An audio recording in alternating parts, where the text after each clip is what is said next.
Welcome to the Producer's Journal podcast, presented to you by SRP Studios, a digital content production agency. This is my platform to discuss my experiences as a podcast producer and agency owner. Follow me on Facebook at SRP Studios and on Instagram at SRP Studios LLC.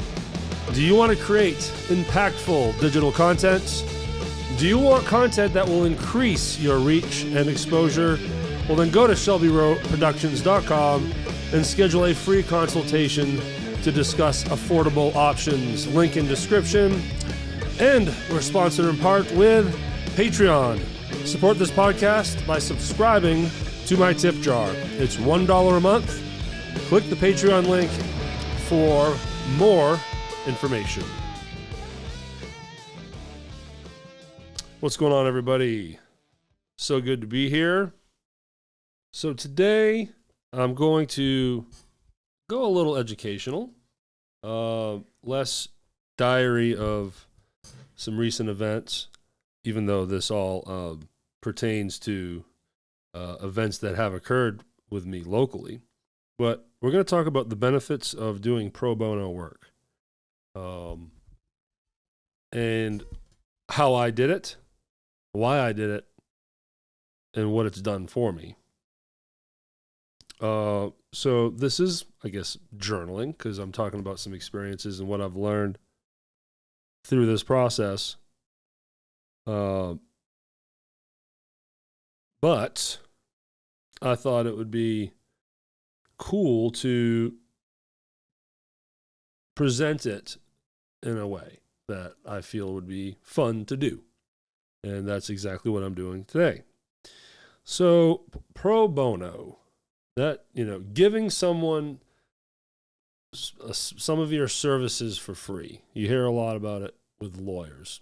They take on a client pro bono because they want the case, because it might be, a popular case to follow.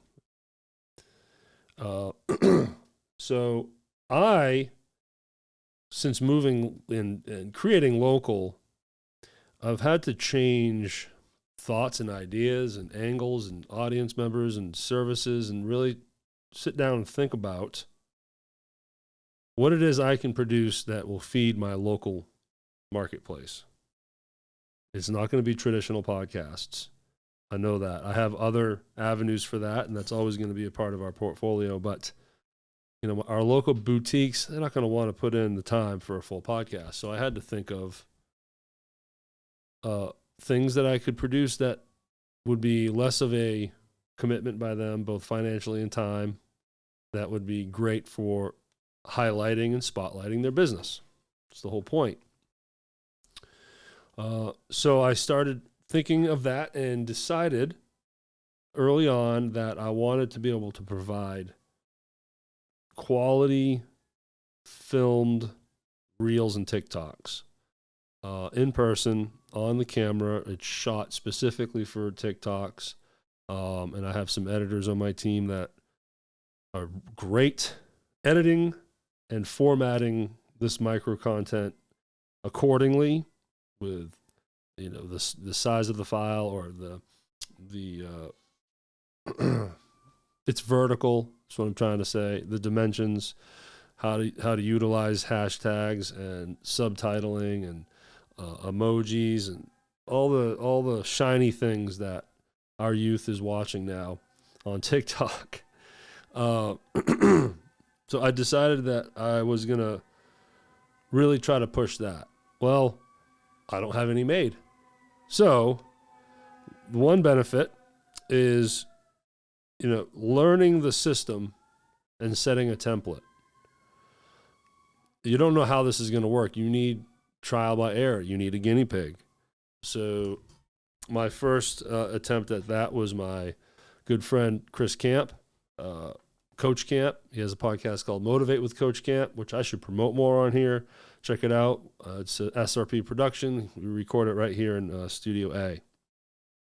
And I wanted to set up a setting in my other Studio C to be specific, and light it and film it specifically for reels.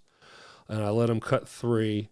And then with those reels, I I had my editor kind of make one basic, one of the clips, a little higher end, maybe an upgrade on the subtitles, the second camera angle maybe, and then make the diamond version with all the bells and whistles. And I learned so much in the filming of that, and made my mistakes, things I wish I would have done better. But at the end of the day, your participants getting free content. And Chris is a good guy anyway, but he got free content. He's like, thanks, man. And I'm like, yeah, I wish I would have done these 3 things different, so I'm going to do it better next time.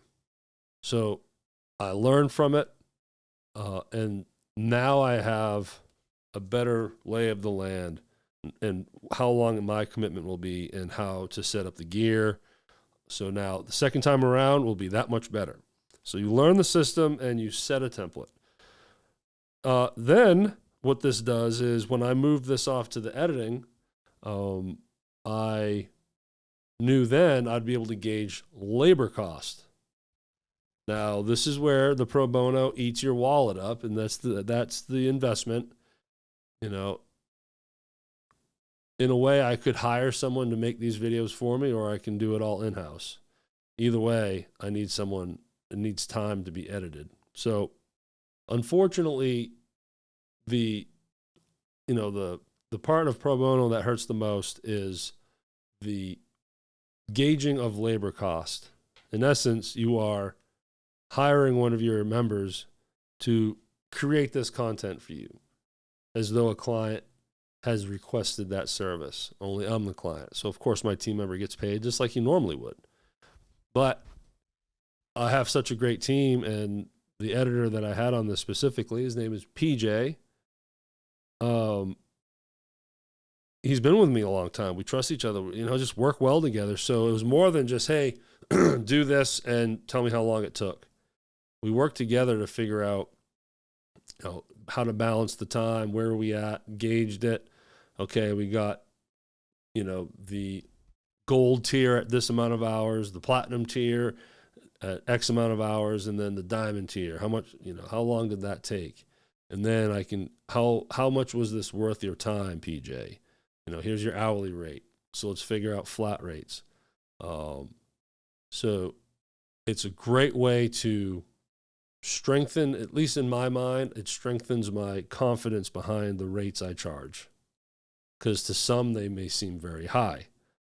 And that's because there's not a whole lot of awareness about how much work and time is actually put into making TikToks and Reels. It's crazy. A 60-second TikTok can take 4 hours. No joke. If they want the cool subtitling and the emojis and multiple camera angles and zooming, if they want all the bells and whistles, a 60-second TikTok is going to cost a few $100. And that's what can turn people off. But at the end of the day, knowing that it's legit, I'm not making this number up. I see my labor, I make my margin, and it is what it is. So I'm not overcharging, and I'm certainly not undercharging. It's just about value, and I hope that my value matches the price tag. Just like going to a boutique and spending $100 on a belt, right? I'd rather spend $10 on a belt, but if I feel like that belt's worth something to me and has a lot of value and is going to make my life better, then I'll pay $100 for it. So now I gauge my labor costs. I know how much it's going to cost me to make. So then now I know what to charge. So then now I can move forward and putting like a pitch deck together, presentation. And I have that confidence rolls into being able to, all right, I know in my head exactly how I want this now. I'm ready to put it on paper and push it to the public. With each new person I'm pitching this to, the price is out there. Can't change them. You can't start charging different rates to different people and cutting deals over here and there. It's just not fair.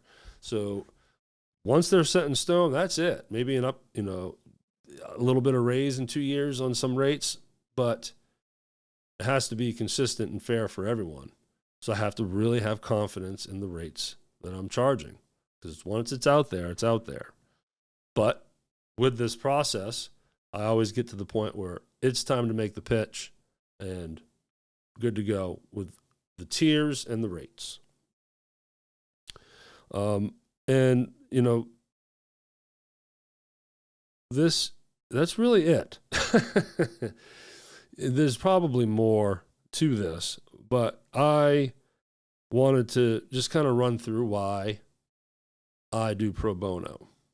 I do them in different situations to create different portfolios, and hopes that with a broad portfolio with different, various projects in it with different looks and vibes, that with that I will finally catch some fire and find the right customer that will want one of the things out of the portfolio and want a lot of it, or a full audience that decides that they want reels but in a certain way, and we just fire on all cylinders.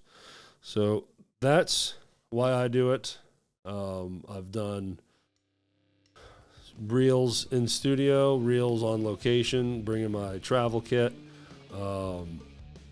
and other various things in the studio, and all these podcasts I produce, and just all this craziness.